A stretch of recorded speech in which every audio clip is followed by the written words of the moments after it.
Hi, I'm Lakshmi. I work as a machine learning engineer at LinkedIn in the United States. Prior to moving to the US in 2017, I was in India. I've been in India all my life. I grew up in Chennai and was briefly in Hyderabad for a little while before I moved here. My experience as a queer person has mostly been good, and I'm one of the more privileged, more lucky ones that are able to say so. And I want to share my experience with an anecdote which happened during one of the happy hours with Out at In, which is the employee resource group for LGBT folks at LinkedIn. And we were hanging out, we were talking over some snacks and drinks, and one of my female colleagues just got up to leave the party a little early. She said, my wife is a little sick, so I need to leave, sorry guys. And this was such a normal affair, and to imagine this happening in India, well, I wish we were able to do it as comfortably as my colleague was able to do it at LinkedIn here in the US.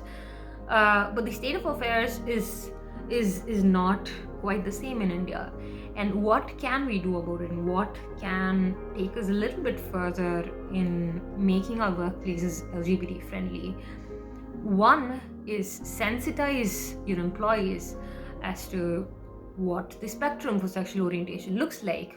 Um, Gender or sex is not just male and female, there is intersex, and gender is not binary either. So I think there is a lot to be unlearned, there's a lot to be learned in the realm of gender identity and sexual orientation.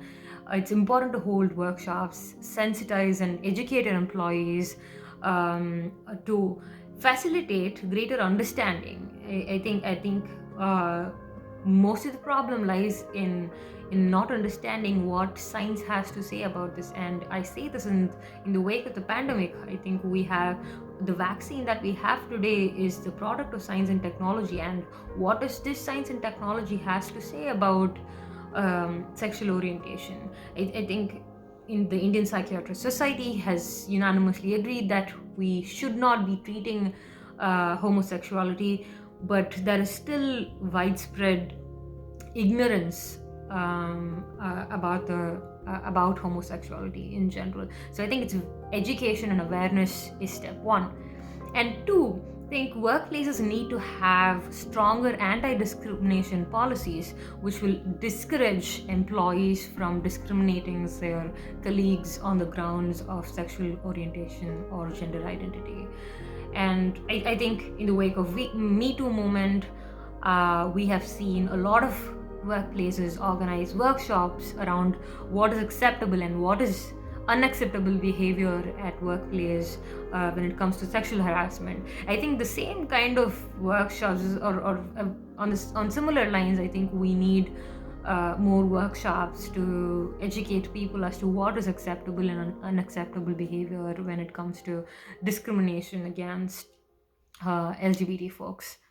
I think as a lesbian woman, my journey has been so much more easier than compared to my trans friend who is in India. He was assigned female at birth and he transitioned to a man. But his experience in the workplace is so difficult. People had so much difficulty adapting to his new gender identity. He had to move to a new workplace, shift cities, be a whole new person. It is sad, but it is probably possible to let go of toxic friendships, toxic relationships inside of a family. But is it really possible to let go of your ties in the workplace? Is it fair to ask somebody to sacrifice their career just because they are gay or bisexual or transgender? It is just not fair. And that is why I think it is on each one of us to strive to be more understanding, more empathetic, and more curious in general, and operate from a place of compassion. And that is an individual responsibility, and workplaces can greatly facilitate this journey for each of us.